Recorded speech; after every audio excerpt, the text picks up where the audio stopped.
नमस्ते सदावत्सले मातृभूमे। बड़ा विषय है और बड़ा विषय यह है क्या 9 जजेस की बेंच का ऑनरेबल सुप्रीम कोर्ट का जजमेंट जो 8-1 की मेजोरिटी से आया हो, उसमें एक जज का जो व्यू आया हो, क्या उस जज के व्यू को ध्यान में रखते हुए केंद्र सरकार संशोधन करके उस जजमेंट को पलट सकती है।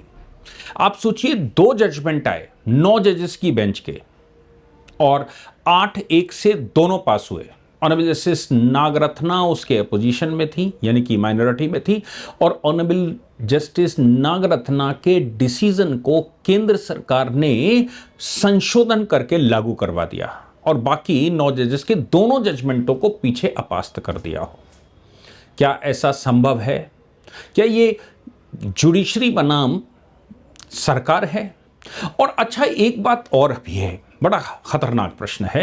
वो ये है कि जब कानून में संशोधन कर दिया जाए, कानून में संशोधन का मतलब है कानून जो एक्ट बना था उन चीजों को रेगुलेट करने के लिए, उसमें संशोधन कर दिया जाए, लेकिन कॉन्स्टिट्यूशन जिसके प्रावधानों के बेस पर सुप्रीम कोर्ट ने डिसीजन दिया हो, उसमें संशोधन न किया जाए, तो क्या सुप्रीम कोर्ट में वो दोबारा चैलेंज होगा?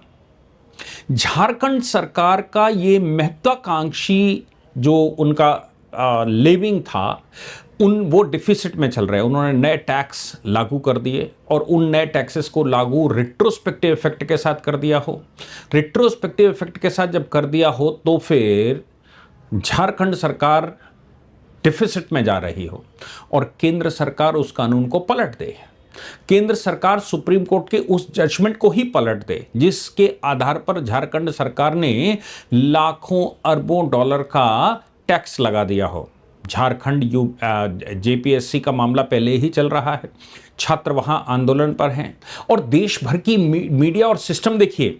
जब जंतर मंतर पर सीजेपी, जो एक फर्जी टाइप की वो है, मतलब एक व्हाट्सएप ग्रुप, एक सोशल मीडिया ग्रुप, उस पर तो बड़ा बवाल हुआ। वो संसद की तरफ चले, संसद पर हमला करने के उद्देश्य से चले तो लाठीचार्ज हुआ, उनको रोका गया, तब तो छात्रों पर हंगामा था।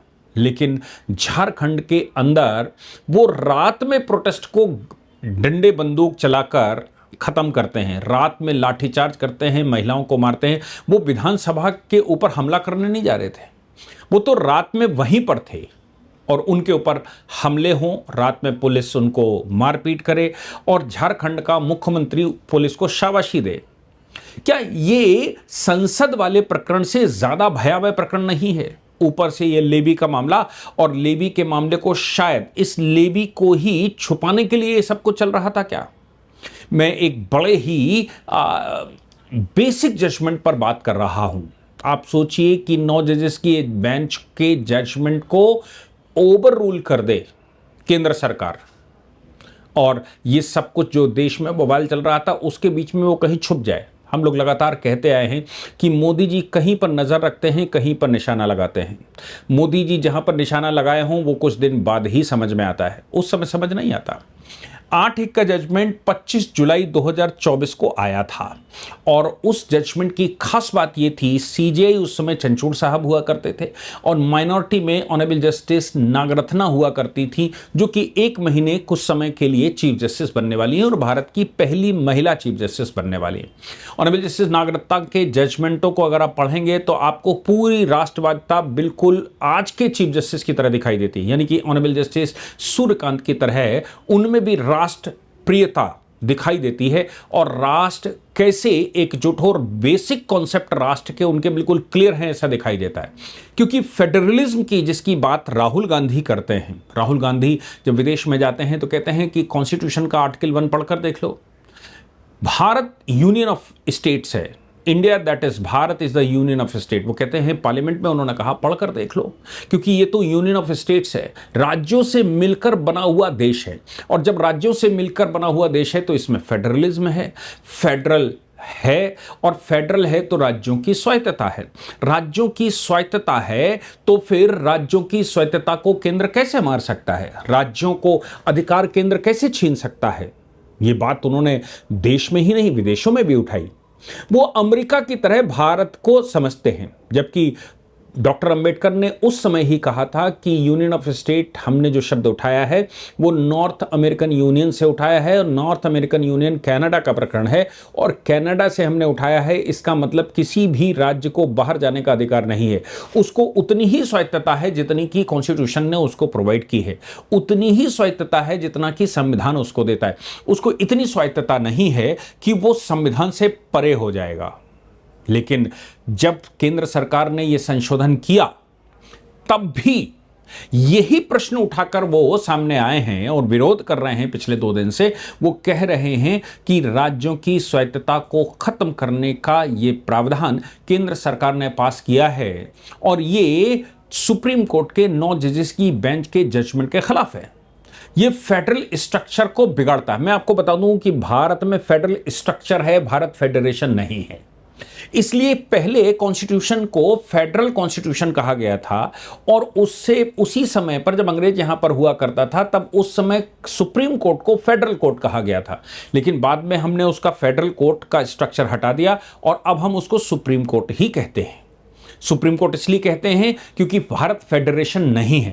हां, फेडरल स्ट्रक्चर हमने अडॉप्ट किया है, इसका मतलब है कि हम डिस्ट्रीब्यूशन ऑफ पावर पर विश्वास करते हैं। डिस्ट्रीब्यूशन ऑफ पावर का मतलब यह बिल्कुल नहीं है कि किसी को केंद्र से ज्यादा पावर हो जाएगी, जैसा कि आर्टिकल 35 कैपिटल ए के मामले में नेहरू जी ने मान लिया था कि केंद्र से ज्यादा राज्य को पावर है, और जम्मू कश्मीर को आर्टिकल 7 के मामले में क्लॉज दे दिया था जिसमें यह कहा था कि जो लोग पाक ऑक्युपाइड जम्मू कश्मीर से आएंगे उनको राज्य निवासिता दे सकता है, और उस निवासिता के आधार पर वो भारत के नागरिक बन सकते हैं। यानी कि भारत सरकार नागरिकता नहीं देगी, नागरिकता शुरू होगी जम्मू कश्मीर से।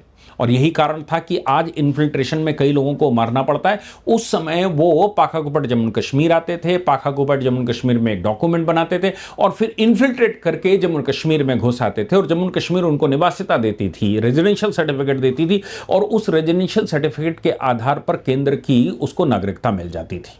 ये एक रास्ता था। अभी घुसपैठियों को बाहर करते समय ये सारी चीजें सामने आ रही हैं कि आखिर ये क्या खेलते रहे। ऐसा ही ये मामला सामने है। आप सोचिए कि जमीन के अंदर और आसमान के ऊपर, नदियों में, जमी और समुद्र में, यहां केंद्र सरकार की अथॉरिटी होती है। बाकी जितनी जमीन है वो सब राज्य सरकार के पास रहती है, क्योंकि लैंड स्टेट का सब्जेक्ट है। लेकिन जमीन के अंदर का जो मिनरल्स एंड माइंस हैं वो केंद्र सरकार के होते हैं। इसी प्रकार समुद्र के अंदर जो भूमि है, समुद्र के अंदर भले ही टापू हैं, वो सब केंद्र की प्रॉपर्टी होती है, और समुद्र के अंदर भी माइंस एंड मिनरल्स केंद्र की होते हैं। इसी प्रकार से नदियों का पानी, वो भी डिस्ट्रीब्यूशन भले ही होता है लेकिन उस पर अधिकार केंद्र का होता है, पर नदियों में खनन का राइट राज्य का होता है। पर जमीन के अंदर के खनन के जितने राइट हैं वो सब केंद्र के पास होते हैं। टैक्स वर्सेस रॉयल्टी, ये एक प्रश्न उठा दिया गया। हालांकि उस समय की उत्तर प्रदेश सरकार ने उठाया था, योगी जी सरकार में नहीं थे, वो पहले की सरकार थी, लेकिन वो प्रश्न सुप्रीम कोर्ट में उठा था। सुप्रीम कोर्ट में उन्होंने कहा कि केंद्र जो कुछ भी रॉयल्टी लगाता है उसके अतिरिक्त राज्य सरकार भी उस पर टैक्स लगाने का अधिकार रखती है। अब सवाल यह था कि अगर जमीन के अंदर के माइंस एंड मिनरल्स सारे केंद्र सरकार के हैं और केंद्र सरकार रॉयल्टी लगाकर उसको उठाती है, राज्य सरकारें अपने हिसाब से प्रतिस्पर्धा में आ जाएंगी और अपने घाटे को, ये फ्रीबीज बांटने वाला जो चक्कर है ना, ये बांटने के लिए, जैसे तमिलनाडु, केरला, ये तो खूब बांटते हैं। ये जो फ्रीबीज बांटने का उनका प्रयास रहता है, फ्री में बांटो और सरकार चलाओ। सरकार कोई काम ना करे, सरकार कोई व्यवसाय ना करे, सरकार कुछ कमाए नहीं, लेकिन सरकार बांटे ताकि उसकी सरकार बनती रहे और वो अय्याशियां करते रहें। ये मामला जब सामने आता है तो ध्यान में आता है कि अगर इनको अधिकार दे दिया गया कि ये माइंस एंड मिनरल्स पर टैक्स लगा सकते हैं तो गजब हो जाएगा। लेकिन ऐसा ही हुआ। माइंस एंड मिनरल्स के मामले में उत्तर प्रदेश सहित जिन राज्यों में माइंस एंड मिनरल्स थे उन राज्यों ने अपने यहां टैक्स लगा दिया। जब विवाद बड़ा हुआ, क्योंकि ये केंद्र का डोमेन है और केंद्र का डोमेन ये है कि माइंस एंड मिनरल्स केंद्र के होते हैं और केंद्र उस पर रॉयल्टी लगाकर उसको डिस्ट्रीब्यूट करती है, उसकी बिक्री करती है या फिर उसको लीज पर उठाती है, उसके खनन के लिए तैयारियां करती है, उसके खनन के लिए व्यवस्था करती है।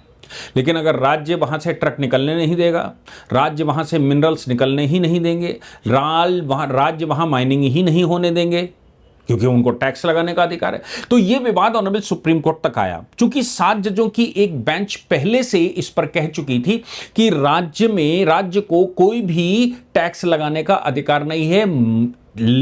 रॉयल्टी और टैक्स एक से ही हैं, और रॉयल्टी और टैक्स चूंकि एक से ही हैं, इसलिए राज्य का ये डोमेन नहीं बनता, चाहे वो रॉयल्टी के नाम से हो चाहे टैक्स के नाम से हो, जो कुछ भी है, चूंकि वो केंद्र के डोमेन में आता है, इसलिए केंद्र को उसको लगाने का अधिकार है। ये चूंकि पुराना जजमेंट 7 जजेस की बेंच का था, इसलिए उसको जब दोबारा चैलेंज हुआ तो ऑनरेबल जस्टिस चंद्रचूड़ ने उसको 9 जजेस की बेंच में डाला, क्योंकि उनको लगा कि नहीं, रॉयल्टी की डेफिनेशन और टैक्स की डेफिनेशन दोनों अलग अलग हैं, स्टेट की कॉम्पिटेंसी और केंद्र की कॉम्पिटेंसी दोनों अलग अलग हैं, इसलिए इनका इंटरप्रिटेशन होना जरूरी है। अब डेफिनेशन ऑफ रॉयल्टी की डेफिनेशन जब बनाई गई तो यह हुआ कि consideration paid to the lessor, यानी कि लीज का जो अमाउंट है, लेसर कौन है? केंद्र सरकार लेसर है, इसलिए केंद्र सरकार जब लीज पर उठा रही, जब उसका पट्टा दे रही है, तब उसका कॉन्ट्रैक्चुअल ऑब्लिगेशन केवल रॉयल्टी है। लेकिन टैक्स का मामला जहां तक आता है तो statutory levy that essentially function as a tax on a mineral extraction, और उन्होंने जब टैक्स कहते हैं तो वो राज्य का डोमेन आता है। यानी कि जब आप दोनों शब्दों को अलग अलग इंटरप्रेट करेंगे तब वो कहते हैं कि नहीं, इनका मतलब अलग अलग है। आपने रॉयल्टी ली क्योंकि आपने लीज दे दी, लेकिन जब उसमें से सामान निकाला, जितना निकाला उस पर टैक्स राज्य सरकार को लगाने का अधिकार है। आप लीज दे सकते हैं। अब इसमें स्टेट की कॉम्पिटेंसी क्या है, स्टेट कर सकता है कि नहीं कर सकता है, यह बात MMDR, mines and minerals development and regulation act, जो हमारे पास बना हुआ था, वो ये कहता है, वो तो अनुमति नहीं देता, लेकिन संविधान की 7वीं अनुसूची की स्टेट लिस्ट में एंट्री नंबर 49 और 50 ये पावर देती है कि राज्य के पास जो कुछ भी है वो उस पर टैक्स लगा सकता है। राज्य का टैक्स लगा सकता है, लेकिन क्या फ्रेगमेंटेशन स्टेट टैक्सेशन में हो सकता है? दोनों में हो सकता है। क्या माइंस एंड मिनरल्स में भी टैक्स लगा सकता है? सुप्रीम कोर्ट ने उस समय इंटरप्रिटेशन किया कि नहीं, आपको रॉयल्टी लेने का अधिकार है, स्टेट को टैक्स लगाने का अधिकार है। हालांकि ऑनरेबल जस्टिस नागरत्ना ने यह कहा था कि इससे बहुत बड़ी समस्याएं देश में खड़ी हो जाएंगी। ऑनरेबल जस्टिस नागरत्ना, जो कि डिसेंडिंग ऑर्डर में थी, उन्होंने कहा था कि इससे केंद्र का जो डोमेन है उस डोमेन पर प्रभाव पड़ेगा, राज्य गलत तरीके से होड़ में लग जाएंगे। राज्यों को चूंकि माइंस एंड मिनरल्स का अधिकार नहीं है, वो टैक्स अपना रेवेन्यू बढ़ाने के लिए किसी भी हद तक एक दूसरे के साथ कंपटीशन करना शुरू कर देंगे, और इससे देश में माइंस एंड मिनरल्स महंगे हो जाएंगे।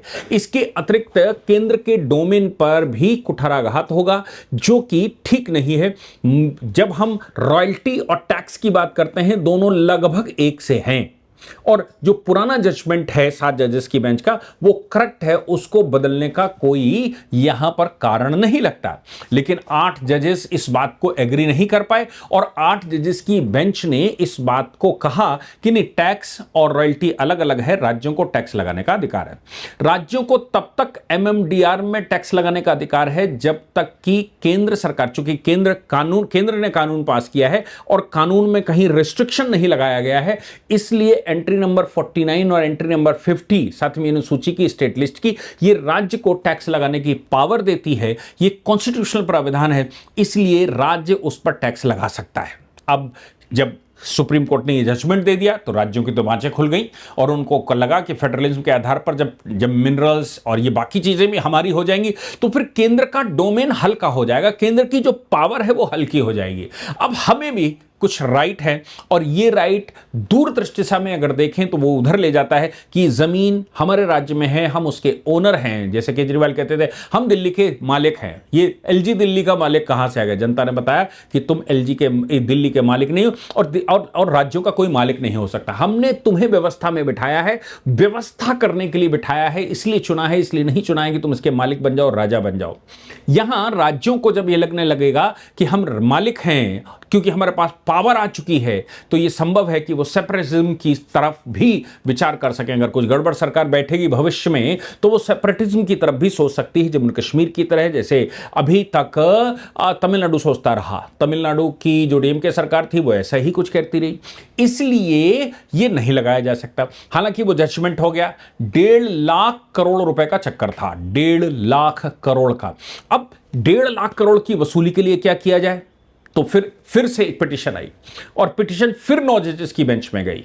इसलिए मैं कहता हूं 9 जजेस की 2 बेंचें बैठी थी। दूसरी बेंच में यह बात आई, क्या यह प्रोस्पेक्टिव चलेगा या रेट्रोस्पेक्टिव चलेगा, मतलब जिस दिन जजमेंट हुआ उसके आगे वसूली कर सकते हैं या पीछे वाली वसूली भी कर सकते हैं। सुप्रीम कोर्ट ने कहा जब आपने टैक्स लगाना शुरू किया था तब से वसूली कर सकते हो, केवल आप, चूंकि ये डिस्प्यूटेड मामला था इसलिए आप इन मामलों में वो नहीं लगा सकते, इसके ऊपर ब्याज नहीं लगा सकते, इसको आप इंटरेस्ट फ्री करना पड़ेगा। अब 1.5 लाख करोड़ रुपए की वसूली, देश में तो हंगामा होने वाला था, क्योंकि 1.5 लाख करोड़ की वसूली अगर राज्य कर लेंगे तो फिर ये माइंस एंड मिनरल्स दोनों ही हमारे लिए तो बड़ी समस्या बन जाएगी। 2026 में पार्लियामेंट ने अमेंडमेंट कर दिया, एमएमडीआर एक्ट में केंद्र सरकार ने अमेंडमेंट कर दिया। ये सब हंगामा ही कर रहे थे कि वो उनको सजा दो, इनको सजा दो, ऐसा दो वैसा दो, और केंद्र सरकार कह रही थी कि हम बहस करने के लिए तैयार हैं छात्रों के हर मामले में। अब चूंकि ये सब फंसने वाले थे, केंद्र सरकार, होम मिनिस्टर ने कहा कि हम इस पर करने वाले हैं, और अमित शाह जी तभी आए होंगे जब उन्होंने पूरी तैयारियां कर ली होंगी। और इनमें जो सुप्रीम कोर्ट का डायरेक्शन था कि गुंडे अलग करो और स्टूडेंट अलग करो, वो सारी रिपोर्टें जब आ गई होंगी तो उसको रखने वाले थे, इसलिए ये राजी नहीं हुए।